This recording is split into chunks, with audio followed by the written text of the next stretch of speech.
Real estate का केलं पाहिजे याचं जर का उत्तर तुम्हाला हवं असेल तर मी म्हणेन की 39व्या वर्षी जर का फायनान्शियली फ्रीडम घेऊन रिटायरमेंट घ्यायची असेल तर रिअल इस्टेट केलं पाहिजे. कारण की मी 39 वर्षाचा आहे आणि मी रिटायर झालोय. आणि तुम्ही बघत असाल मागे मी गोवर्धन इको विलेज मध्ये राहतोय आणि इथे अशा पद्धतीने एन्व्हायरमेंट मध्ये खूप काम करण्याची संधी मिळते आहे. तर असंच ज्यावेळेस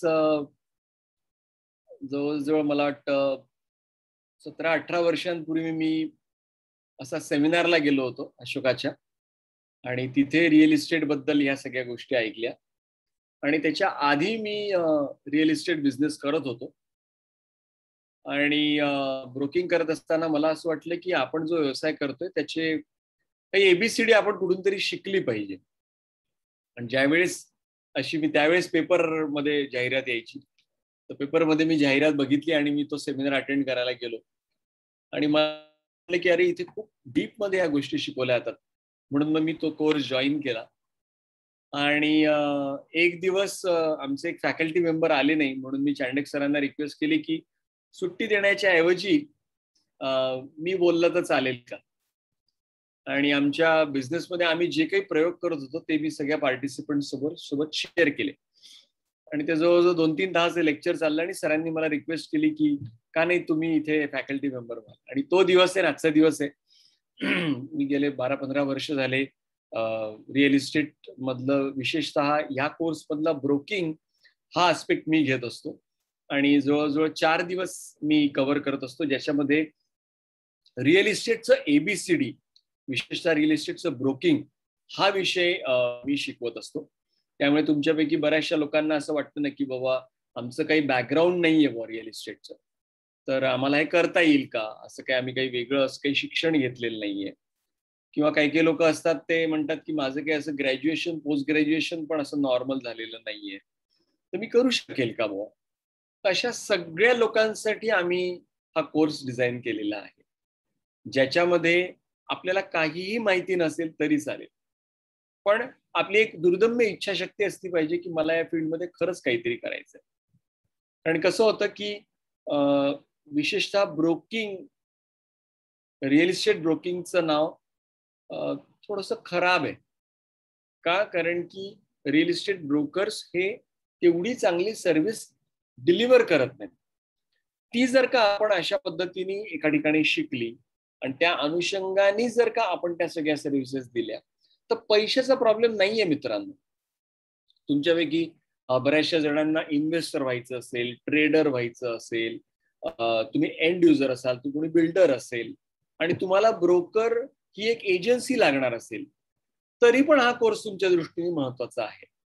कारण की पुढे जाऊन तुम्ही जी काही जमीन ज्या काही प्रॉपर्टीज घेणार आहात त्याच्यासाठी तुम्हाला ही एजन्सी लागणार आहे. त्यामुळे एका साईडला जर का कोणाला ब्रोकिंग करायचं असेल तर त्यांना अतिशय उत्तम आहे. दुसऱ्या साईडला कोणाला रिअल इस्टेट समजून घ्यायचं असेल आणि तो बिझनेस वेगळ्या अँगलनी करायचा असेल तर त्यांना ब्रोकर हा लागणारच आहे. मग ज्यावेळेस तुम्ही एवढी मोठी किंमत पे करता, समजा फॉर एक्झाम्पल तुम्ही एक 5 कोटीची प्रॉपर्टी कोणाकडून घेतली त्या ब्रोकरला तुम्हाला 1%च्या हिशोबाने 5 लाख रुपये ब्रोकरेज द्यायचं आहे. मग 5 लाखाच्या बदल्यात त्यांनी याच्याकडून काय मागितलं पाहिजे तुम्ही. नुसतं त्यांनी ती जमीन दाखवली आणि सातबारात दिला आणि मीटिंग करून दिली म्हणजे आपण त्याला 5 लाख रुपये द्यायचे का. तर त्या अनुषंगाने जे इन्व्हेस्टर ट्रेडर बिल्डर हे सगळे लोक आहेत त्यांना हा चांगला का आहे, कारण की त्यांना कळेल की ब्रोकरकडून काय काय मागितलं पाहिजे, जमिनीच्या बाबतीमध्ये कुठली प्रॉपर्टी घेतानाच्या दृष्टिकोनातून काय काय काळजी घेतली पाहिजे. आणि ज्यांना बिझनेस करायचा आहे विशेषतः मी तर म्हणतो की बा आपल्या इथे असतं ना एक असं आपकी कमाई दुसरं असतं बापकी कमाई. त्याच्यामध्ये आम्ही तर सगळे आपकी कमाईवालेच लोक आहोत, कोणी असं मागे असं नव्हतंच. त्यामुळे ज्यांना प्रूव्ह करायचंय पण आज हातामध्ये काही नाहीये त्यांच्या दृष्टीने तर अतिशय उत्तम आहे मित्रांनो. कारण कसं आहे की समजा विचार करा मला जर का शूज विकायचे असतील तर मला काहीतरी एक 20-25 हजाराचं गाळा भाड्याने घ्यावा लागेल, 2-3 लाख रुपये त्यांना डिपॉझिट द्यायला लागेल, एक 10-15-20 लाख रुपयाचा माल भरायला लागेल, 8-9 हजार रुपयेवाले 10 हजारवाले मला 2 मुलं तिथे ठेवायला लागतील आणि मग तिथे मी 500 हजार रुपयाचा शूज विकू शकतो ज्याच्यामध्ये मला 10-20-25% मार्जिन आहे. पण माझ्याकडे जर मला प्रॉपर्टीचं काम करायचं असेल ऍज अ ब्रोकर, मला 1 रुपयाची सुद्धा इन्व्हेस्टमेंट लागत नाही. काय काय इन्व्हेस्टमेंट आहे? एक टू व्हीलर असली पाहिजे, एक मोबाईल असला पाहिजे, वेळ असला पाहिजे, आणि परत तोच शब्द वापरतो, दुर्दम्य इच्छाशक्ती असली पाहिजे. मला काहीतरी खरंच चांगलं द्यायचंय बा त्या लोकांना. ह्या गोष्टी जर का असतील तर तुम्ही फिट आहात हा व्यवसाय करायला. मग तुम्ही 10वी आहात, की तुम्ही पोस्ट ग्रॅज्युएट आहात, की तुम्ही सीए आहात, की तुम्ही काही आहात, तुम्ही हे करू शकता. आमच्याकडे खूप सीए लोक सुद्धा जॉईन होतात, कारण की बरेचसे पोर्टफोलिओ मॅनेजमेंटच्या दृष्टिकोनातून लोक ज्यावेळेस त्यांच्याकडे येतात, त्यास काही शेअर्स, काही म्युच्युअल फंड, काही प्रॉपर्टी, काही गोल्ड, अशा वेगवेगळ्या सेक्टरमध्ये लोक त्यांच्या थ्रू ज्यावेळेस इन्व्हेस्टमेंट करतात, त्यावेळेस त्यांना प्रॉपर्टीच्या बाबतीमध्ये माहिती घ्यायची असेल तर ते सुद्धा आमच्या इथे पार्टिसिपंट म्हणून येतात. तर सांगण्याचा उद्देश असा की विचार करा ना, जर का माझ्याकडे कोणी क्लायंट आलं मुंबईहून, नाशिकला, मी त्यांना सकाळी 10 कोटी रुपयाची प्रॉपर्टी दाखवली, दिवसभरात मी त्यांना 200 कोटीचा माल जरी दाखवला ना, तरी मला 1 रुपयाचीही इन्व्हेस्टमेंट त्याच्यासाठी करावी लागत नाही. पण जर तो व्यवहार झाला तर ज्या काही पद्धतीने त्या व्यवहारामध्ये 10-20 लाख रुपये मिळतील ते पूर्ण आणि पूर्ण माझे असतात. तर मला काय, माझं समजा तो व्यवहार नाही झाला तर माझं काय वाया गेलं? वेळ वाया गेला, माझी एनर्जी गेली, तेही जात नाही मित्रांनो. कारण की त्याच्यामध्ये तुम्ही दिवसभर, जर का आता आमचे कितीतरी क्लायंट्स वगैरे येतात, दिवसभर आम्ही त्यांच्यासोबत थांबतो, त्यांच्यासोबत आपण लंच घेतला, त्यांच्यासोबत सगळीकडे फिरलो, तर असं काही नाही की प्रत्येक क्लायंटने आपल्याला बिझनेसच दिला पाहिजे. एक चांगले रिलेशन तयार होऊन जातं. कितीतरी असे क्लायंट आहेत, की 10-10, 12-12 वर्ष आले माझ्यासोबत सोबत आहेत, पण त्यांनी एकही प्रॉपर्टी नाही घेतली, नाही जमली, पण खूप चांगले रिलेशन, त्यांच्या रेफरन्सने खूप साऱ्या लोकांनी आमच्याकडून प्रॉपर्टी घेतली. त्यामुळे त्या अनुषंगाने ज्यांना लोकांशी संवाद साधायला खूप आवडतं, ज्यांना लोक आवडतात, माणसं आवडणाऱ्या लोकांसाठी हा बिझनेस अतिशय उत्तम आहे. माणसं आवडली पाहिजे, माणसांना भेटायला, त्यांना बोलायला, त्यांचे प्रॉब्लेम सॉल्व्ह करायला मला खूप आवडतं बा. You are fit for real estate. कारण की मित्रांनो, ते ना, ते असं नुसतं वाळू, सिमेंट, रेती यांनी बनलेलं स्ट्रक्चर विकत घेत नाहीये. त्या प्रॉपर्टीच्या थ्रू ते त्यांच्या स्वप्नांची पूर्तता करण्यासाठी एक हेल्पिंग हँड सोबत घेत आहेत. कोणी घर घेतलं तर त्याचं एक हे असतं, एक अकम्प्लिशमेंट असते की आयुष्यामध्ये मी घर घेतलं बा. कोणी शोरूम घेतलं, दुकान घेतलं, भाड्याने घेतलं, विकत घेतलं, मी काहीतरी आता मला करून दाखवायचंय बा, मला मोठं होऊन दाखवायचंय बा. ही जी एक आतमधली सुप्त इच्छा प्रत्येकाची असते ना, ती पूर्ण करण्याचं एक साधन त्यांना आपण देत असतो, आणि त्या मार्गावरची आपण त्यांची एक फ्रेंड असतो. ह्या अँगलनी जर का आपल्याला त्यांच्या या प्रवासामध्ये सामील व्हायची इच्छा असेल तर आपण खूप काही त्यांच्यासाठी करू शकतो. आणि म्हणून मी म्हटलं, ज्या ज्या लोकांनी अशा पद्धतीने रिअल इस्टेट केलेलं आहे ना, त्यांना हे तेजी मंदी हे काहीच मॅटर करत नाही मित्रांनो. कारण की अन्न, वस्त्र, निवारा, त्याच्या की निवारा ही माणसाची बेसिक गरज आहे.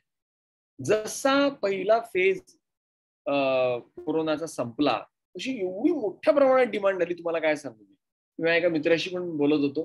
तो म्हणे, मी संध्याकाळी 7 वाजताची वेळ होती. तो म्हणे, अरे जेवण करतोय. मी म्हटलं, का बरं जेवण करतोय? तो म्हणे, मी मला वाटलं की संध्याकाळचं जेवण एवढं लवकर 7 वाजता कसं काय करतोय?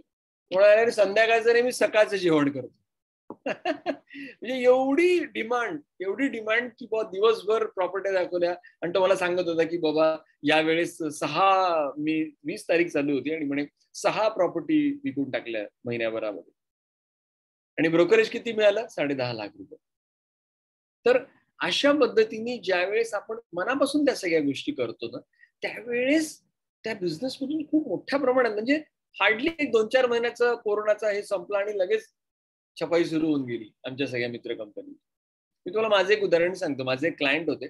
त्यांनी माझ्याकडून इन्व्हेस्टमेंटसाठी म्हणून एक 19 लाख रुपयाचा 2 बीएचके घेतला होता. मागची गोष्ट सांगतो तुम्हाला. आणि मग त्यांनी एक दिवस मला घरी बोलवलं.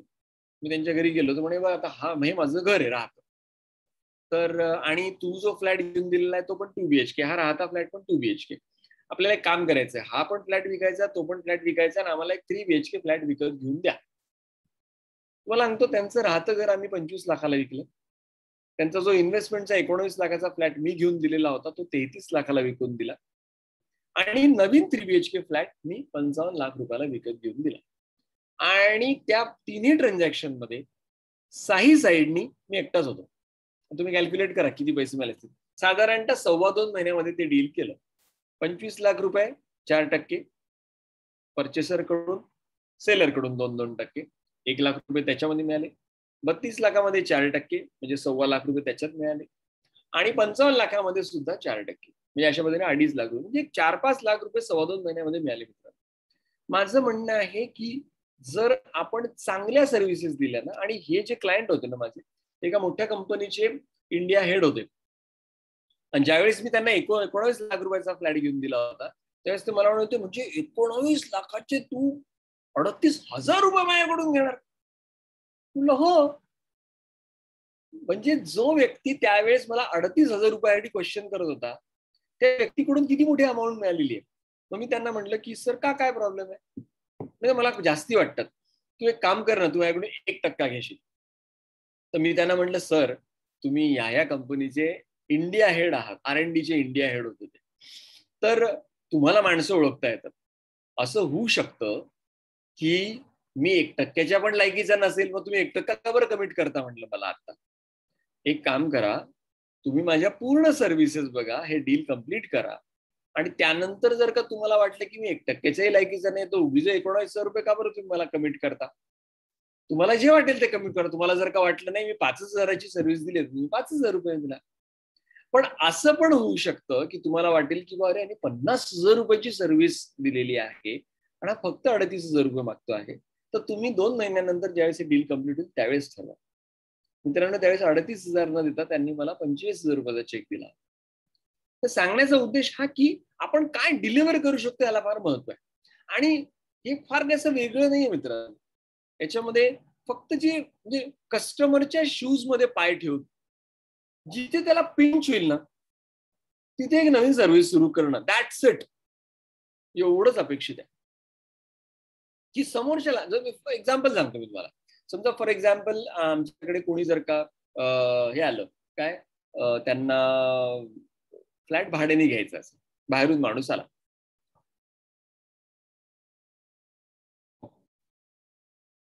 तर बाहेरून माणूस आला आणि त्यांनी नाशिकमध्ये फ्लॅट चॉईस केला. आता काय असतं, तो आपला पाहुणा असतो, कारण की त्याला नाशिकमध्ये कोणी ओळखत नसतं. आमचा फॉर्म्युला काय, त्यांना घर दाखवणं, त्यांचं ऍग्रीमेंट करून देणं, त्यांचं जे पोलीस व्हेरिफिकेशन ते करणं. इथे ब्रोकरचा रोल संपतो मित्रांनो, पण आम्ही तिथे थांबलो नाही. ठीक आहे सर, काय काय काय काय करायचं आपल्याला घरामध्ये? अरे मला इलेक्ट्रिशियन पाहिजे. ओके, इलेक्ट्रिशियन, आमचे सगळे इलेक्ट्रिशियन. अरे माझं ते प्लंबिंगचं थोडं खराब झालंय, चला प्लंबर. बहिणी, तुम्हाला आजूबाजूला समजा आमच्या एरियामध्ये त्यांनी घेतलं, तर पोळ्यावाली बाई पाहिजे का, स्वयंपाकवाली बाई पाहिजे का, धुणे भांडेवाली बाई पाहिजे का? अच्छा, तुमचा मुलगा कुठल्या स्कूलमध्ये आहे, त्याचा ICSE बोर्ड आहे की SSC बोर्ड आहे की CBSE बोर्ड आहे, या शाळा नाशिक मधल्या चांगल्या आहेत, त्यातले फॉर्म, कधी ऍडमिशन होते, त्याचे नंबर, ईमेल ऍड्रेस, कोणाला भेटायचं, ही बेसिक माहिती. त्यानंतर जवळपास बँका कुठल्या आहेत, त्यानंतर इथे गादी कुठे करून मिळते, किचन ट्रॉली कुठे करून मिळते, अशा बेसिक सगळ्या गोष्टी. नाशिकमध्ये काय काय चांगलं प्रसिद्ध आहे, दुधाची आमची जिलबी प्रसिद्ध आहे, सुरतीचं फरसाण प्रसिद्ध आहे, जवळच त्र्यंबकेश्वर खूप बघण्यासारखं आहे. पूर्वी तर मला वेळ असायचा तर एक दिवस त्यांना मी त्र्यंबकेश्वरला घेऊन जायचो.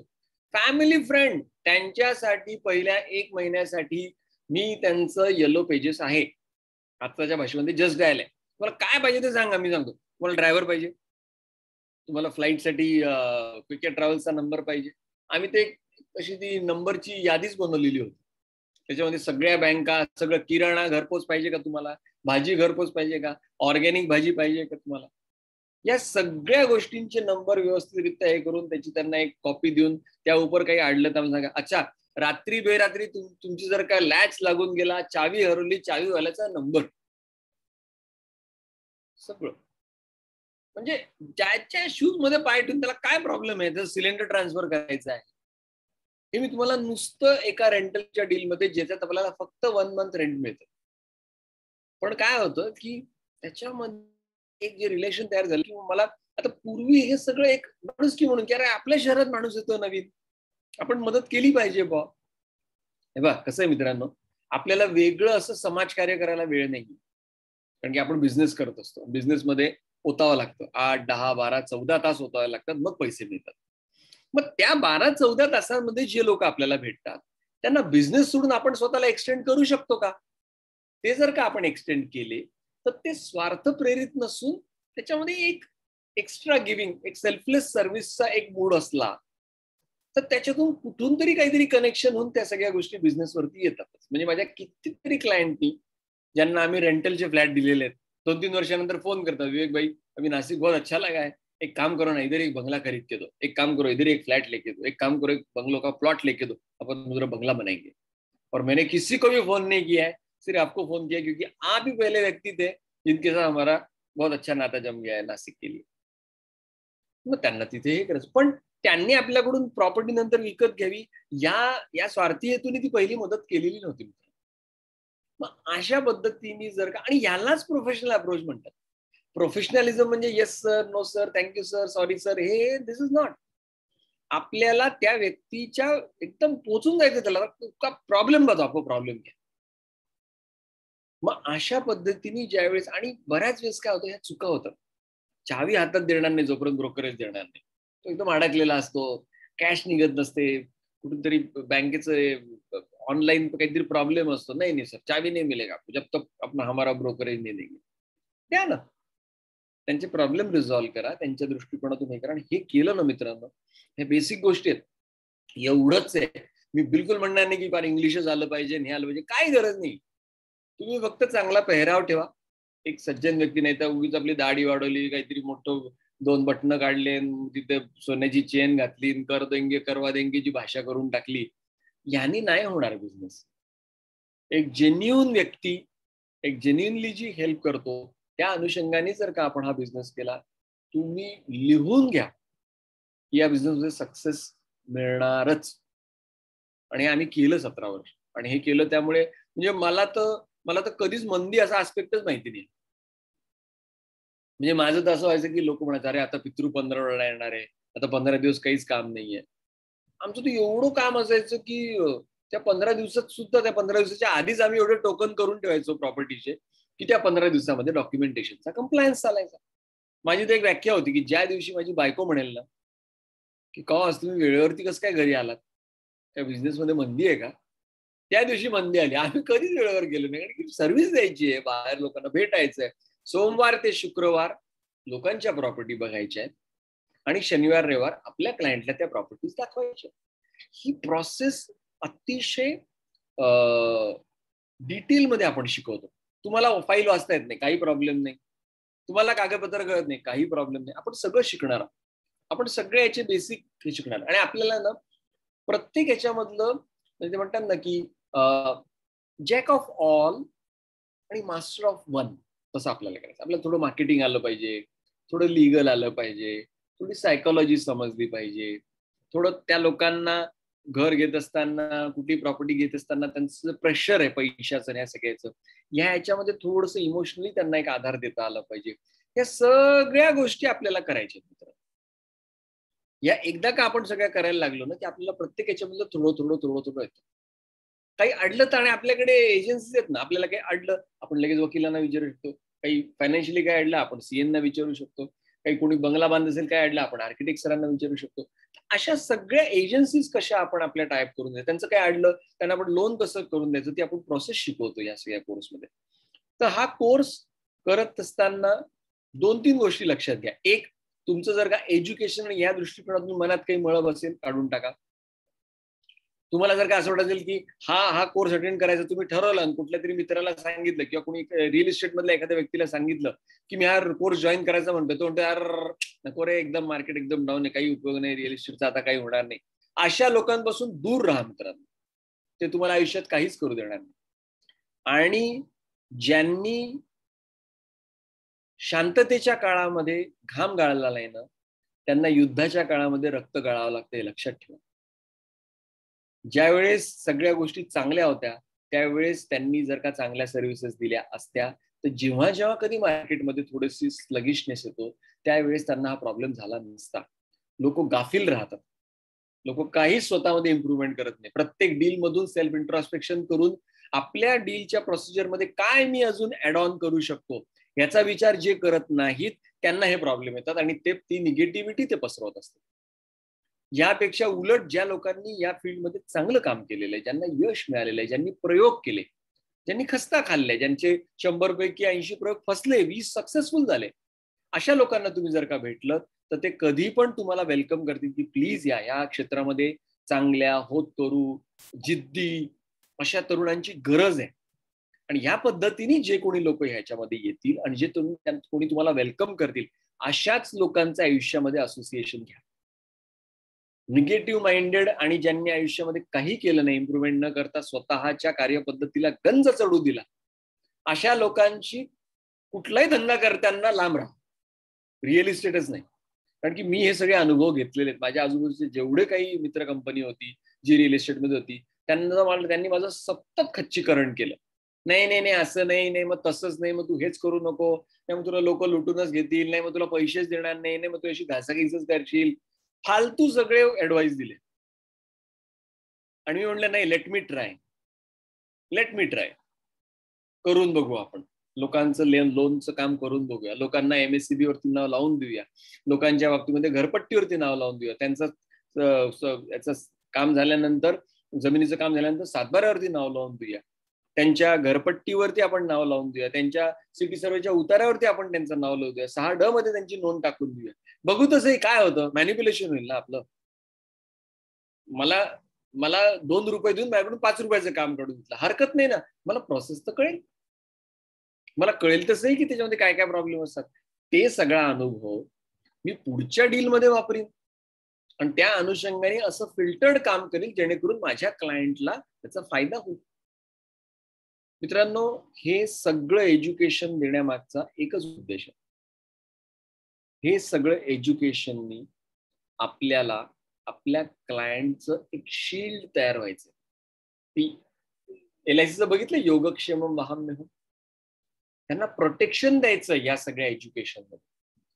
आजपर्यंत लोकांनी काय केलं, थोडं तुम्हाला रिअल इस्टेट मधलं काही कळायला लागलं ना, लोकांना मॅनिप्युलेट केलं. जिथे 30,000 रुपये कमवायचे तिथे 3 लाख रुपये कमवले.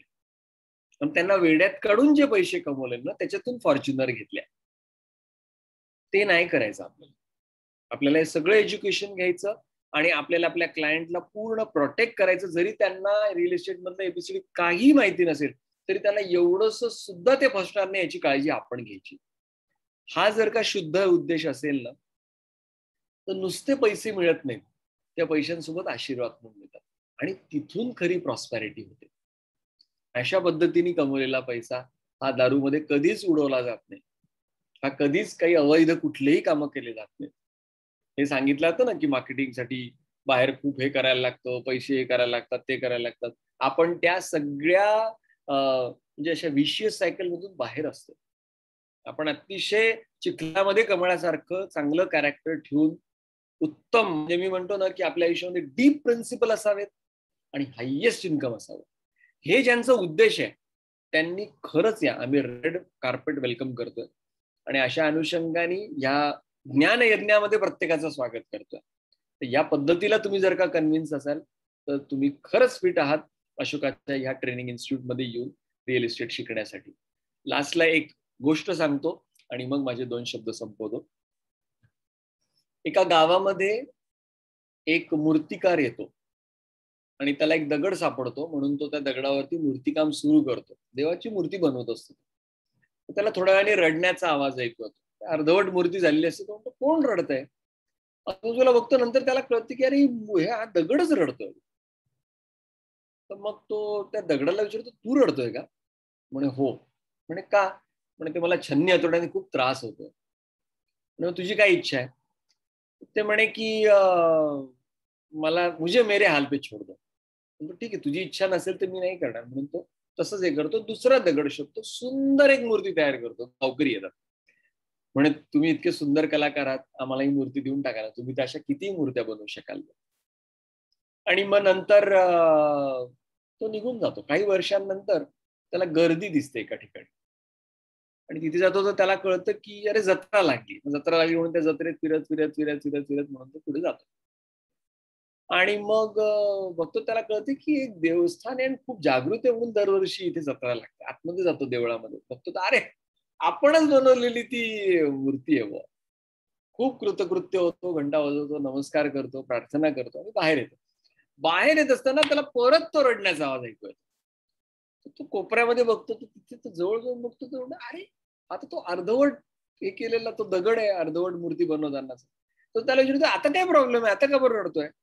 तो वरती बघा काय लिहिलेलं आहे. तर तिथे एक पाटी लिहिलेली असते की नारळ फोडण्याची जागा.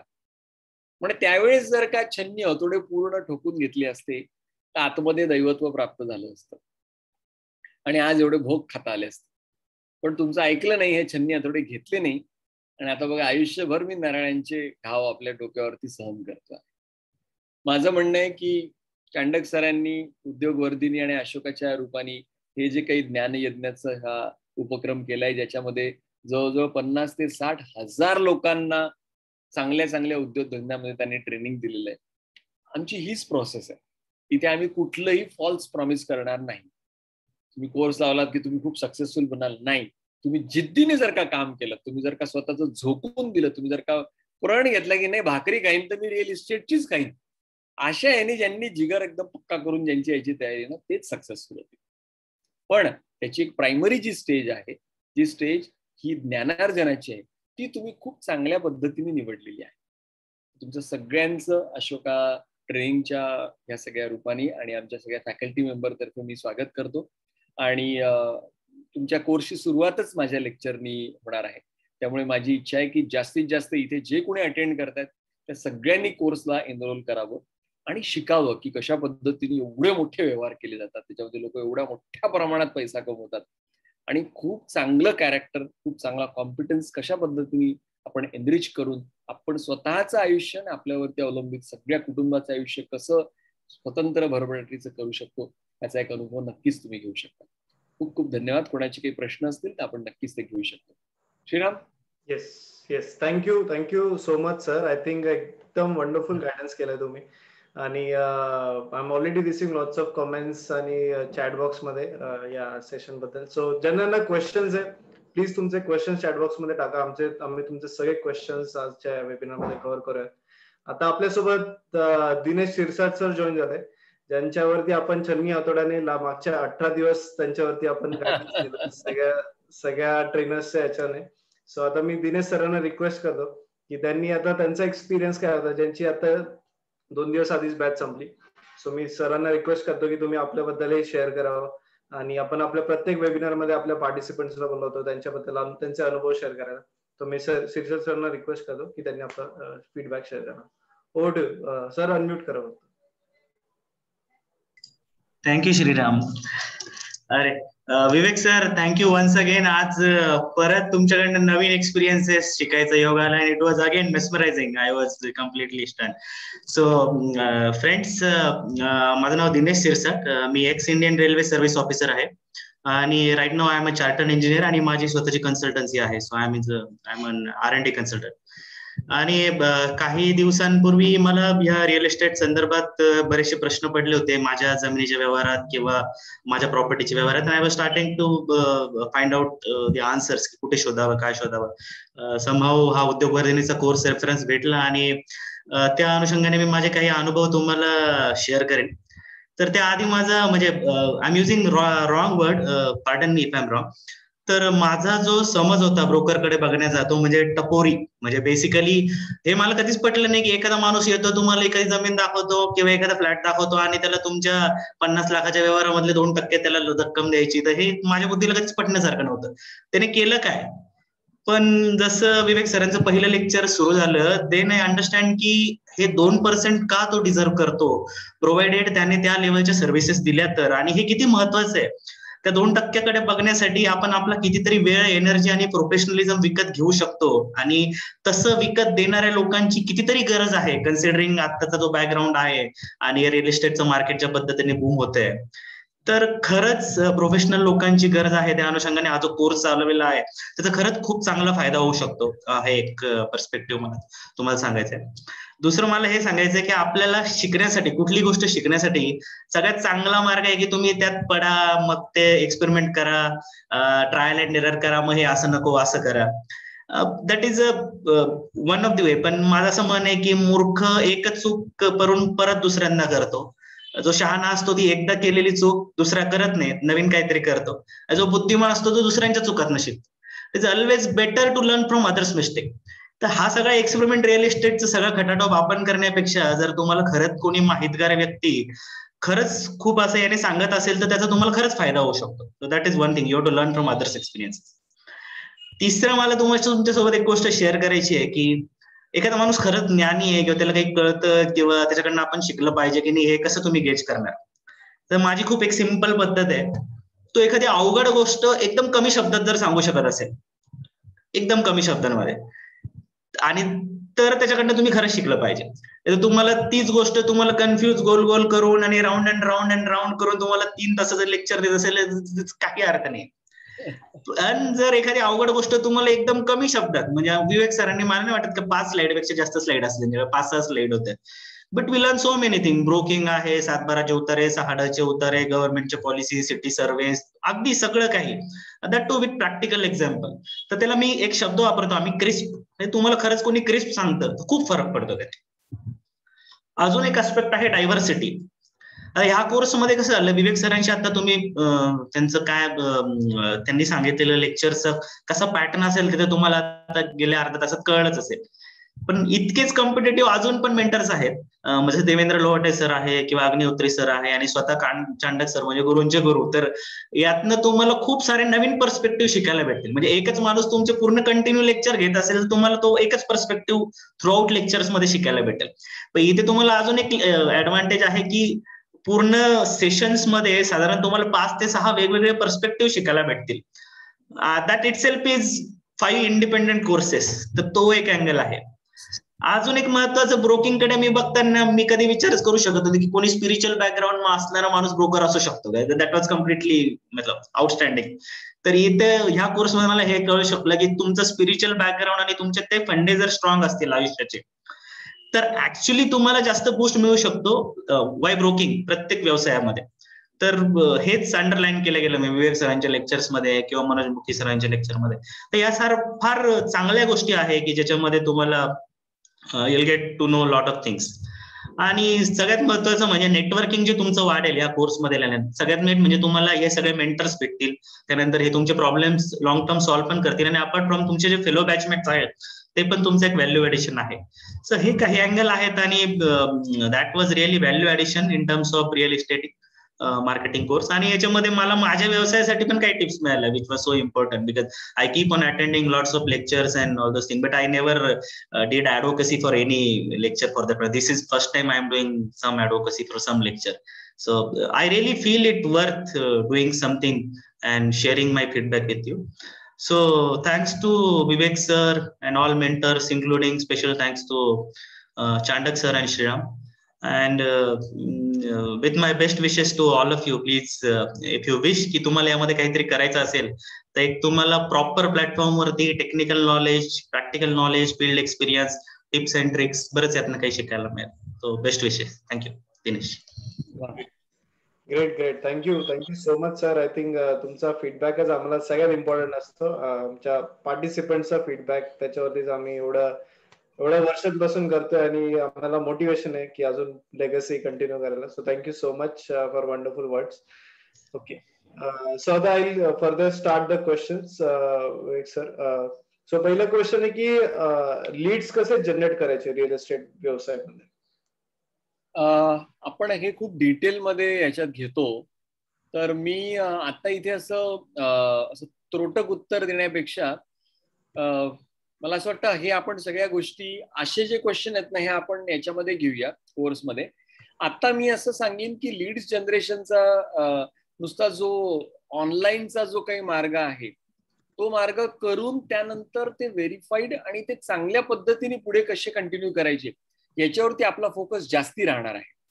कारण की याचं साधं उत्तर घेता येईल की बा ऑनलाईन आपण सगळ्या गोष्टी टाकायच्या, डिजिटल मार्केटिंग करायचं आणि त्यानंतर लीड्स जनरेट करायच्या. पण आपला तो मार्ग नाहीये नुसता. कारण की ऑनलाईन मध्ये तुम्ही त्या व्यक्तीला जास्तीत जास्त तुमच्या ऑफिस पर्यंत आणू शकता, पण त्याला फायनली त्याचा डिसिजन घेण्याच्या दृष्टिकोनातून 50 लाख, 1 कोटी, 2 कोटीची प्रॉपर्टी घ्यायची असेल तर काय केलं पाहिजे ते आपण इथे शिकवणार. Yes, okay. पुढचा क्वेश्चन आहे की एक रेसिडेन्शियल प्लॉट 10 गुंठ्यापेक्षा कमी असेल तर अशा छोट्या साईजच्या प्लॉट्स मध्ये कसं डील करायचं? नाही, शेवटी कुठल्याही प्रॉपर्टीची जे डील आहे ते शेवट समोरच्याच्या डिमांड आणि त्याच्या गरजेवरती राहणार आहे. तर फक्त 10 गुंठ्याच वगैरे हे उदाहरण सोडा, आपण नॉर्मली हे शिकवतो की टेलर मेड प्रॉपर्टीज कशा द्यायच्या. म्हणजे असं नाही की माझ्याकडे 10 गुंठ्याचा, 20 गुंठ्याचा, 30 गुंठ्याचा प्लॉट आहे तो मी कोणाला तरी हे करतोय. आपण त्या समोरच्या व्यक्तीचा नीड अनालिसिस करायचा आहे आणि त्यानंतर आपल्याला ठरवायचं की आपल्या किटीमध्ये काय आहे आणि ते त्याला आपण देऊ शकतो का आणि ते त्याला सूट होईल का. तर आपला अप्रोच या पद्धतीने असणार आहे. Right, okay. पुढचा क्वेश्चन आहे की म्हणजे एक सिव्हिल कॉन्ट्रॅक्टरचा बॅकग्राऊंड आहे, तर त्यांना या बिझनेस मध्ये कसं उतरवू शकतात ते, किंवा त्यांना कसं बेनिफिट होऊ शकतो, असा क्वेश्चन. त्यांचा ऍडेड ऍडव्हान्टेज असेल की ज्यावेळेस ते 4 बिल्डर्सचं काम दाखवतील लोकांना, त्यावेळेस सिव्हिलच्या याच्यामुळे त्यांना त्या 4 बिल्डर्सच्या कुठल्या कुठल्या USP आहेत ऍज फार ॲज कन्स्ट्रक्शन इज कन्सर्न, त्या टेक्निकल गोष्टी जर का त्यांनी फोकस केल्या ऍज अ ब्रोकर, जे एक नॉर्मल ब्रोकर नाही करू शकत. आता मी सिव्हिल बॅकग्राऊंडचा नाहीये, तर मी माझ्या मार्केटिंगमध्ये सिव्हिलचं खूप जास्ती नाही सांगू शकत, पण ते सांगू शकतील बा. तर त्या अनुषंगाने त्यांना 4 बिल्डर पैकी कुठल्या बिल्डरचं तुम्ही तो माल घ्या हे करत असताना सिव्हिलच्या बॅकग्राऊंडच्या ज्या टेक्निकॅलिटीज आहेत ते त्यांना सोप्या करून त्यांच्या क्लायंटला सांगायला लागतील. तो त्यांचा खूप मोठा ऍडेड ऍडव्हान्टेज असतो. Right, right, okay. पुढचं असंच बॅकग्राऊंड रिलेटेडच क्वेश्चन आहे. एक बीकॉम पार्टिसिपंट आहे की ज्यांचा बीकॉम पार्टिसिपंट म्हणजे बीकॉम बॅकग्राऊंड आहे. सो हे लोक म्हणजे ज्यांचं नॉन टेक्निकल बॅकग्राऊंड आहे ते या क्षेत्रामध्ये कसं येऊ शकतात? बीकॉम जाऊ दे, ते BA माणूस तुमच्याशी बोलतोय. माझं MA पॉलिटिकल सायन्स झालेलं आहे. बॅकग्राऊंड काहीच मॅटर करत नाही. या सगळ्या गोष्टी आहेत ना, ह्या एखाद 2 वर्षापूर्वीचा मॅटर असतं की आपल्याला हळूहळू सगळ्या गोष्टी कळून जातात. त्यामुळे बॅकग्राऊंड काहीच मॅटर करत नाही. मॅटर करतं ऍटिट्यूड. म्हणजे एक फ्लॅट मी काहीतरी 350 लोकांना दाखवला, 350 वेळा जाऊन दाखवला वेगवेगळ्या लोकांना, तरी तो 6 महिन्यात मी नाही विकू शकलो आणि तो 6 महिन्यानंतर शेजारच्या व्यक्तीने विकत घेतला. ती जी चिकटपणा आहे ना, तो फार लागतो याला. बस तो याच्यामध्ये तो येऊ शकतो. बॅकग्राऊंड काही मॅटर करत नाही. त्या सगळ्या गोष्टी तुम्हाला 1 वर्ष 2 वर्षामध्ये बिझनेसमध्ये आल्यानंतर तुम्हाला कळून जातात. राईट. आणि सो बेसिकली असे काय काय स्किल्स आहे एका ब्रोकरचे, आयडियल स्किल्स काय काय आहे, त्याची पर्सनॅलिटी कशी असली पाहिजे? मी तर याला ब्रॉडर वे मध्ये सांगेन की 2 गोष्टी प्रत्येक बिझनेसला लागत असतात. सगळ्यात पहिला आस्पेक्ट असतो तो म्हणजे कॅरेक्टरचा असतो. की आपलं कॅरेक्टर, आपली इंटिग्रिटी फार पक्की असली पाहिजे लोकांच्या, आपली कमिटमेंट खूप पक्की असली पाहिजे. आणि त्या कॅरेक्टरच्या पायावरती ज्यावेळेस तुम्ही कॉम्पिटन्सची बिल्डिंग मानता, मग तुम्हाला कागदपत्र कळतात का, तुम्हाला त्यातल्या टेक्निकॅलिटीज कळतात का, तुम्हाला प्रॉब्लेम रिझॉल्व्ह करता येतं का, तुम्हाला त्यातून मॅच्युअर सोल्युशन काढता येतं का. सगळं झाल्यानंतर समजा डील नाही झालं तर ते जे फेलियर आहे ते तुम्ही कशा पद्धतीने घेता, या सगळ्या गोष्टी जर का अनुभवातून तुम्ही जर का एकदा का हे केल्या तर या गोष्टी आवश्यक असतात. त्यामुळे मी तिथे कुठेच असं नुसतं कॉम्पिटंट टाईप मध्ये सांगणार नाही, पण मी सांगेन की बाबा एक चांगला फ्रेंड फिलॉसॉफर गाईड होता आलं पाहिजे. आणि जो कोणी विकत घेतो प्रॉपर्टी किंवा जो कोणी प्रॉपर्टी विकत असतो त्यांना तो 1-1.5-2 महिन्याचा तो जो प्रवास आहे ना, तो तुमच्यामुळे खूप असा अशोर्ड वाटला पाहिजे. तशी तुमची पर्सनॅलिटी असली पाहिजे. नाही तर काय होतं की बा एकदम काही विचारलं तर इरिटेटिंग चेहरा करणं किंवा काय हा होऊन जाईल, तुम्ही काय काळजी करता, टेन्शन काय घेतला, मी येताना असं उडवाउडवी न करता त्यांची प्रत्येक गोष्ट ही जेन्युन मानून त्यांना त्या सगळ्या गोष्टी करणं. अजून एक गोष्ट सांगतो की बघ, तुम्ही उद्या मोठ्या डील करायला लागली आणि तुमच्याकडे एखादा माणूस 20 लाखाचं काहीतरी प्रॉपर्टी घ्यायला आलं, तर त्याला एक तर तुम्ही नाही म्हणा की नाही मी 20 लाखाचं करत नाही, आणि समजा त्याची केस हातात घेतली तर त्याला हाडतूड करून हे करू नका, अरे काय कशाला काळजी करता, देऊन टाका 2 लाख रुपये, काय फरक पडतो, मी इथं बसलेलो आहे ना. तर त्या व्यक्तीसाठी ते खूप महत्वाचं असतं, ते 2 लाख आणि ती 20 लाखाची प्रॉपर्टी. तर हे झाल्यानंतर म्हणजे उद्या तुम्ही पूर्णपणे मोठे ब्रोकर किंवा मोठे प्रॉपर्टी मधले झाले तरी ती सेन्सिटिव्हिटी कायम ठेवणं की 20 लाखाची प्रॉपर्टी घेणारा पण तेवढाच टेन्स असतो, तो पण तेवढाच त्याला कन्सर्न असतो जेवढी 20 कोटीची प्रॉपर्टी घेणाऱ्याला कन्सर्न असतो. ही एक जी गोष्ट आहे, एम्पथी जी आहे, ती आपल्याला खूप खूप पुढे घेऊन जाते. Right, okay, absolutely correct sir. आणि आय थिंक हा व्यवसायामध्ये इरिस्पेक्टिव्ह बॅकग्राऊंड, तुम्ही कुठल्याही बॅकग्राऊंडचे असेल, तुम्ही all it matters is soft skills. Soft skills हा बिझनेस आहे. आणि सांगतो याच्यामध्ये बरेचसे पार्टिसिपंट त्यांना हे बिल्डर्सची मुलं येतात आमच्याकडे. म्हणजे एक एक्झाम्पल सांगतो. आता काय होतं की समजा बिल्डर ऑलरेडी फ्लरिश्ड आहे, त्याला मुलगा झाला, तो बॉर्न विथ सिल्वर स्पून आहे, आणि मग त्याच्या हातात 2 लाखाचा 1 लाखाचा तो मोबाईल असतो समजा, आणि त्याच्याकडे ज्या वेळेस समजा त्या बिल्डरनी जर का म्हणजे स्वस्त घरं काढले, पण 12 लाखामध्ये 1 रूम किचन वगैरे असं, जर का 2000 फ्लॅटचं जर का त्यांनी हे काढलं, आता काय असतं, तो 12 लाखाला जे समोर एखादा येऊन बसतो ना, तेच हा त्याच्या 15,000चे शूज, 40 लाखाची कार, 1 लाखाचा मोबाईल, तो जर समजून नाही घेतलं त्यांनी समोरच्याला की काय 12 लाखाचं 1 रूम किचनचं घर काय आहे, हे जोपर्यंत तो समजून घेत नाही तोपर्यंत त्याला कळणारच नाही की कसं याचं मार्केट आहे. बहुत किचकिच कर रहा था यार, 15,000 के लिए 1 घंटा मेरा काय, असं कितीतरी बिल्डरचे मुलं येऊन मला सांगायचे. तुम्ही त्यांना म्हणायचं की तुम्ही हे सगळं जे आवरण आहे ना तुमच्या वडिलांचं, हे काढून 1 रुपया खिशात न ठेवता तुम्ही 8 दिवस समाजामध्ये फिरून बघा, म्हणजे तुम्हाला कळेल की त्या पैशाची आणि त्या रोजीरोटीची काय किंमत आहे. तर ही एम्पथी ही आपल्याला सतत डेव्हलप करायची आहे. ही एम्पथी फक्त आपण डेव्हलप करू शकलो आणि ती जर का आपण व्यवस्थितरित्या त्याला निभवलं तर आपण नक्कीच सक्सेसफुल होऊ शकतो. आपण कुठल्याही बॅकग्राऊंडचे असो, पण समोरच्याच्या बॅकग्राऊंड मध्ये पाय ठेवून आपल्याला ते कळायला पाहिजे. Right, exactly. Thank you sir. आणि आता पुढचा क्वेश्चन आहे की how to deal with land rules, किंवा या कोर्स मधून आपण शिकतो का की लँड रूल्स काय असतात आणि ते कसं डील करायचं एका व्यवहारमध्ये? आपण मेनली काय करत असतो, आपण सांगतो की हा व्यवसाय करत असताना चांगले ऍडवायझरी सोबत ठेवा, त्यांना आपण वेळोवेळी फी दिली पाहिजे, आणि आपण नॉर्मली नंतर आपल्या सगळ्या केसेस त्यांच्याकडून घेऊन जातो, त्यामुळे ती फी त्या क्लायंट कडून दिली जाते, आपल्याला पण दरवेळेस पैसे देण्याची गरज नाहीये. तर मी म्हटलं ना की आपण काही मास्टर ऑफ ऑल नसतो, आपण मास्टर ऑफ वन असू शकतो, जॅक ऑफ ऑल असतो. तर ज्या बेसिक लेवलला, कारण की आता काय झालंय, पूर्वी आहे ना असे स्टॅग्नंट होते नियम प्रत्येक क्षेत्रातले, तुम्ही इन्कम टॅक्स रिलेटेड घ्या, नुसतं लँडच नाही, प्रत्येक क्षेत्रातले नियम बदलतात. आजकाल आपण काय करतो, तो क्लायंट आणि ती जी ऍडवायझरी आहे त्याच्यामध्ये आपण जेल करतो, आणि त्या अनुषंगाने वेळोवेळी त्यांच्याकडून त्या सगळ्या गोष्टीचे जे डायनामिक्स आहेत ते बदलत गेले, तर त्या अनुषंगाने त्या केसला आपण ती ट्रीटमेंट देतो. त्यावेळेस म्हणून म्हणतात चांगलं मॅच्युअर जर का आपण आणि आपण त्या, जसं समजा माझे कोणी वकील आहेत त्यांचे मी कॉन्टॅक्ट डिटेल्स शेअर करतो, माझे आर्किटेक्ट आणि बाकीचे लोक त्यांचे जे कोणी ऍडवायझरी आहेत, म्हणजे आता माझे वकील तर माझ्यासोबत 23 वर्षांपासून आहेत. मग अशा पद्धतीने असे चांगले लोक जे कॅरेक्टर वाईज पण चांगले आहेत आणि कॉम्पिटन्स वाईज पण चांगले आहेत, तर हा एक आपण ऍडेड ऍडव्हान्टेज देतो. आणि ऍडवायझरीचं व्यवस्थितरित्या गायडन्स घेऊन ती धावपळ करून जर का आपण ती प्रोसेस कम्प्लीट करून दिली तर त्याला खूप मॅच्युअर आणि खूप सुपर फिनिश त्याला प्राप्त होतं. Right, definitely. Thank you sir. आपण अजूनही फर्दर क्वेश्चन्स घेऊया. त्याच्या आधी काही कोर्स बद्दल क्वेश्चन आहे, सो आय क्विकली कव्हर.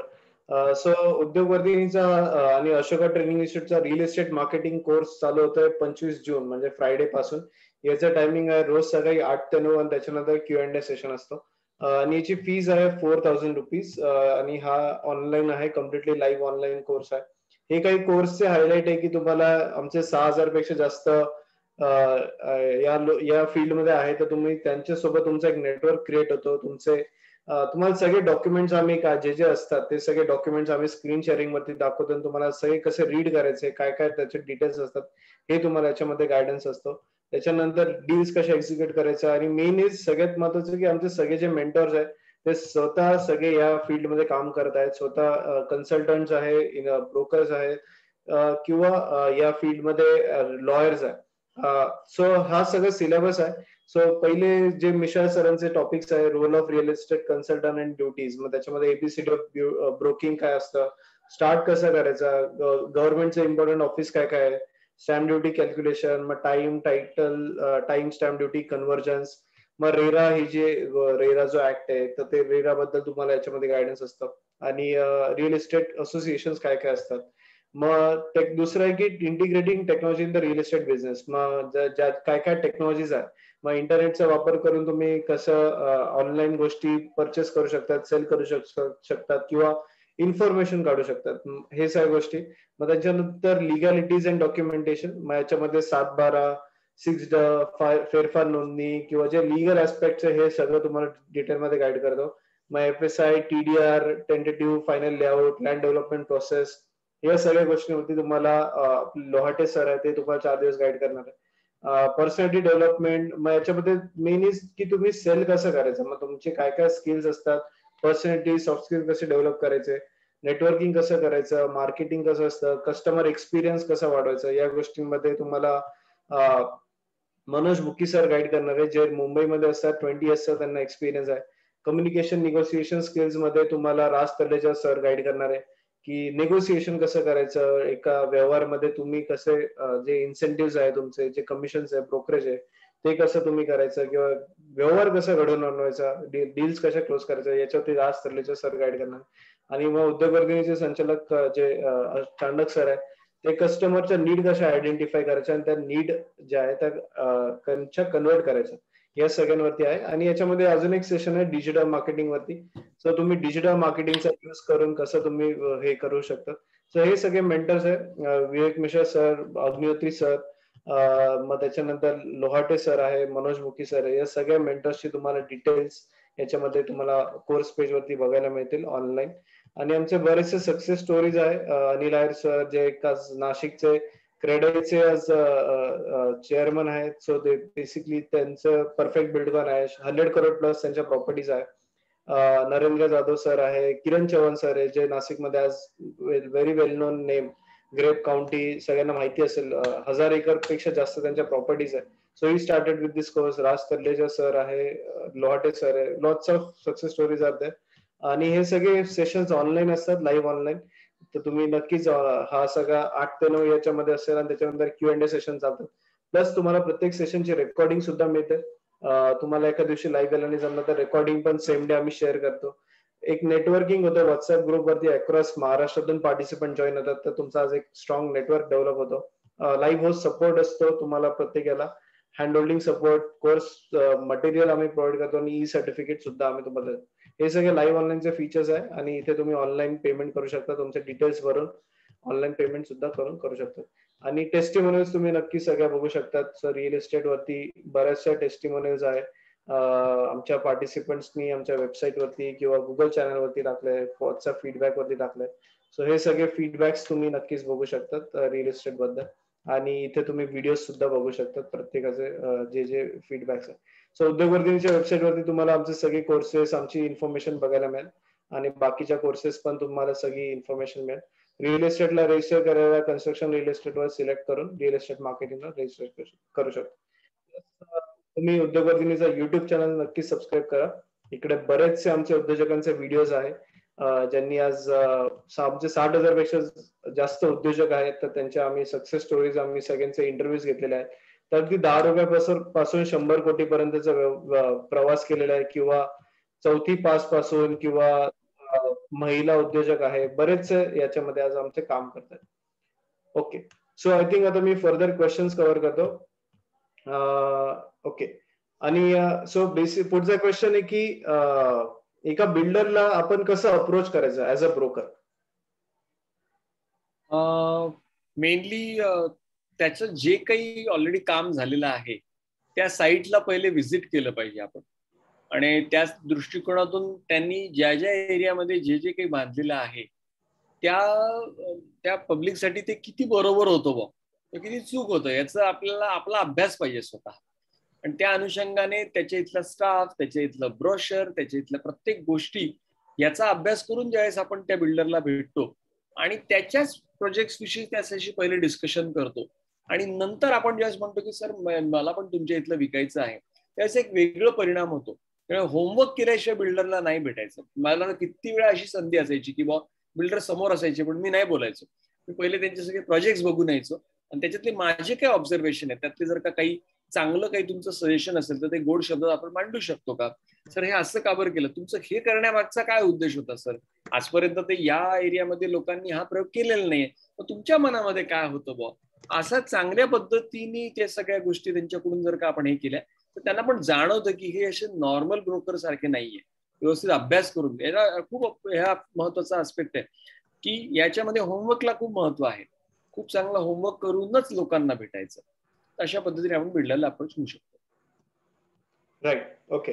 आणि महिलांना या क्षेत्रामध्ये कशी संधी आहे या सेक्टरमध्ये? इंटरनॅशनली तर महिलाच सगळ्यात जास्त सक्सेसफुल आहे. इंटरनॅशनली मी NAR ला ज्या वेळेस इंटरनॅशनल प्रॉपर्टी कन्सल्टंट्स मध्ये जेवढ्या काही लेडीजला भेटायचो, बाप रे, त्या तर सगळ्यात जास्त सक्सेसफुल आहे. कारण की त्यांच्यावरती खूप लवकर विश्वास बसतो लोकांचा. त्या सर्व्हिसच्या बाबतीमध्ये त्यांच्यामध्ये एक तो नॅचरल कन्सर्न असतो लोकांच्या फॅमिलीच्या बाबतीमध्ये. महिलांना तर खूप खूप मोठ्या प्रमाणात महिला या क्षेत्रात आहेत. म्हणजे माझे कितीतरी मुंबईचे असे बिल्डर आहे, म्हणजे असे मित्र आहेत की ज्यांच्या वाईफ ह्या त्यांच्या बिझनेसमध्ये मदत जेव्हापासून त्यांनी सुरू केली तेव्हापासून बिझनेस हा वाढलेला आहे. महिलांना तर खूप मोठी संधी आहे याच्यामध्ये. राईट. आणि आपल्यासोबत recently Rachita Ladda madam join झाल्या होत्या, ज्या पिनाकल ग्रुपच्या हेड आहे, CEO आहे. त्यांनी हा कोर्स केला होता. त्यांच्या ऑलरेडी म्हणजे 100 करोड प्लस पेक्षा जास्त प्रॉपर्टीज आहे, पण ऍट CEO लेवलला सुद्धा त्यांनी हा कोर्स केला होता आणि त्यांना खूप फायदा आलेला. त्यांनी ओव्हरऑल ऑर्गनायझेशन मध्ये हा कोर्स थ्रू चेंज केलेला आणि खूप त्यांचे व्यवहार डील्स वगैरे मोठमोठ्या प्रमाणात ते करता येतात. एक अजून सांगू इच्छितो की आमचे NAR national association of realtors जी आहे, जी फक्त भारतातच नाही इंटरनॅशनल आहे, त्या इंडिया चॅप्टरचे जे चेअरमन आहेत रवी वर्मा, त्यांनी हा बिझनेस त्यांच्या बायकोकडून शिकलेला आहे. आणि आजही ते दोघं जण पुण्यामध्ये असतात, रवी वर्मा आणि त्यांची वाईफ, आणि ते एवढा मोठा बिझनेस मॅनेज करतात. आज त्यांच्याकडे 52 लोक कामाला आहेत. 2,500 स्क्वेअर फीटचं ऑफिस आहे त्यांचं ऑफिस हे क्रेडाईच्याच बिल्डिंगमध्ये आहे. क्रेडाईच्या ऑफिसपेक्षा जास्ती मोठं त्यांचं ऑफिस आहे. ब्रोकर आहेत आणि हे सगळं ब्रोकिंग त्या मॅडम कडून शिकलेलं आहे त्यांनी. लेडीजच्या बाबतीत खरंच त्यांना बिझनेस नॅचरली खूप लवकर येतो.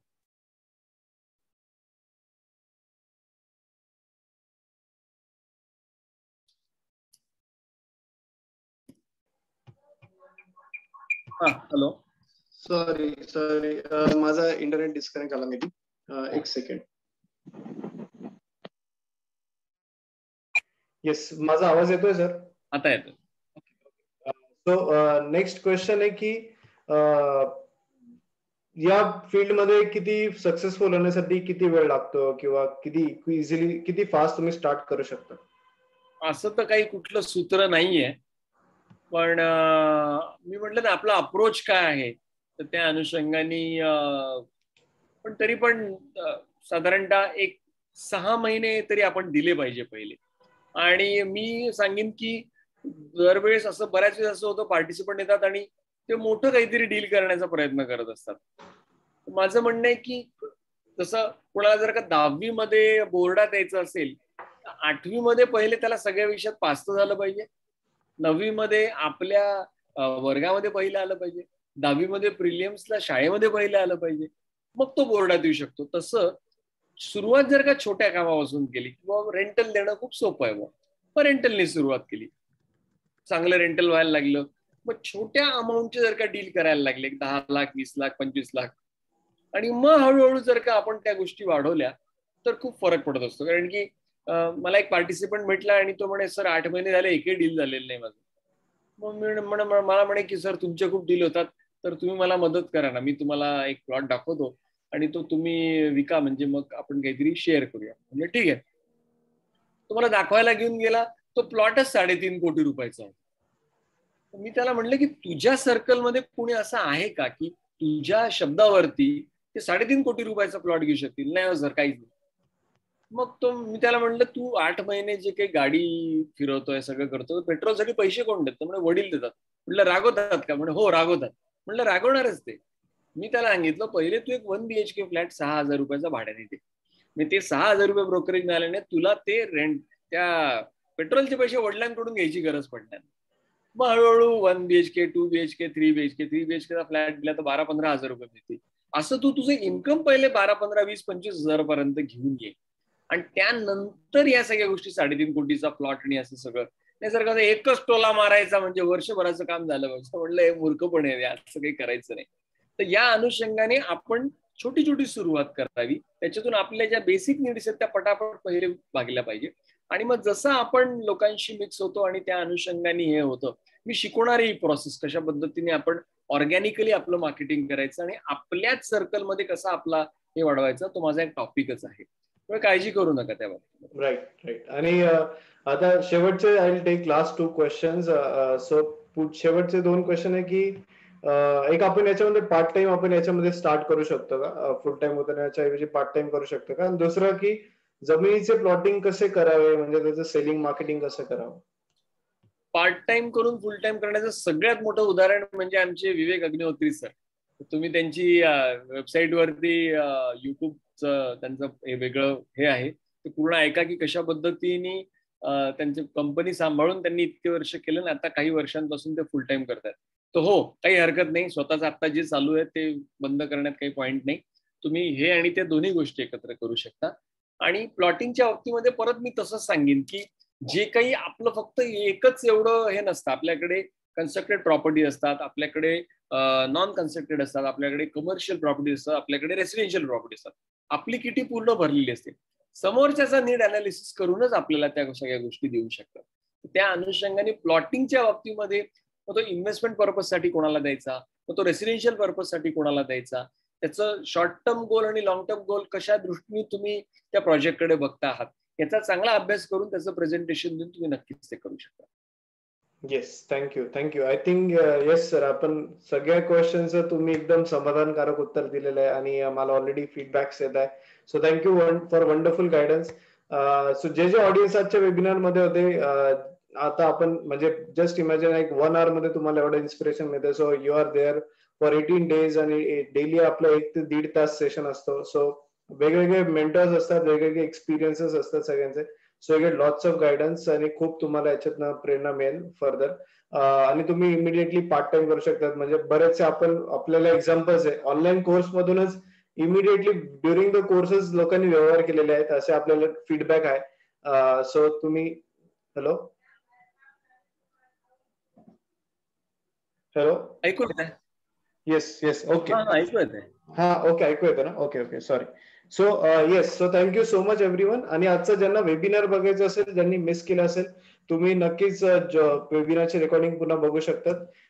या वेबिनारची रेकॉर्डिंग युट्यूब चॅनलवरती बघू शकतात किंवा हा जो रिअल एस्टेटचा जो कोर्स पेज आहे, इकडे तुम्ही वॉच लेटेस्ट वेबिनारवर सिलेक्ट करा, तुम्हाला आजच्या वेबिनारची रेकॉर्डिंग पुन्हा बघायला मिळेल. सो विथ दॅट आपण आजचा वेबिनार थांबूयात. Thank you so much all audience. आणि टाइम बद्दल आहे की सध्या आपल्याकडे फक्त मॉर्निंग स्लॉट अवेलेबल आहे, कारण सगळे लाईव्ह ऑनलाईन सेशन्स आहेत आणि सगळे मेंटर्स आपले प्रॅक्टिसिंग आहेत. So they all are busy during day time. So आता आपल्याकडे फक्त मॉर्निंग टाइमच अवेलेबल आहे. बट तुम्हाला रेकॉर्डिंग मिळते प्रत्येक सेशनची, तर तुम्ही रेकॉर्डिंगचा ऍक्सेस पण बघू शकता किंवा जेव्हा जमेल तेव्हा तुम्ही ऑनलाईन जॉईन करू शकता. सो विथ दॅट आपण आजचा वेबिनार थांबूयात. आणि आपले हे कंटिन्युअसली रनिंग असतात. Every month we conduct the one batch, म्हणजे एक question on the chat box वरती. सो एव्हरी मंथ आपली ही बॅच असते. So you can join any time. But हा आताचा you can join from Friday 25th of June. So with that आपण आजचा वेबिनार इथे थांबूयात. So thank you so much everyone for joining us live. आणि special thanks Misha sir for wonderful guidance. 1 तास तुम्ही पूर्ण सब्जेक्टची डेफिनेशन एक्सप्लेन केली आणि एकदम गायडन्स केला आणि इन्स्पायर केला. So thank you for wonderful guidance.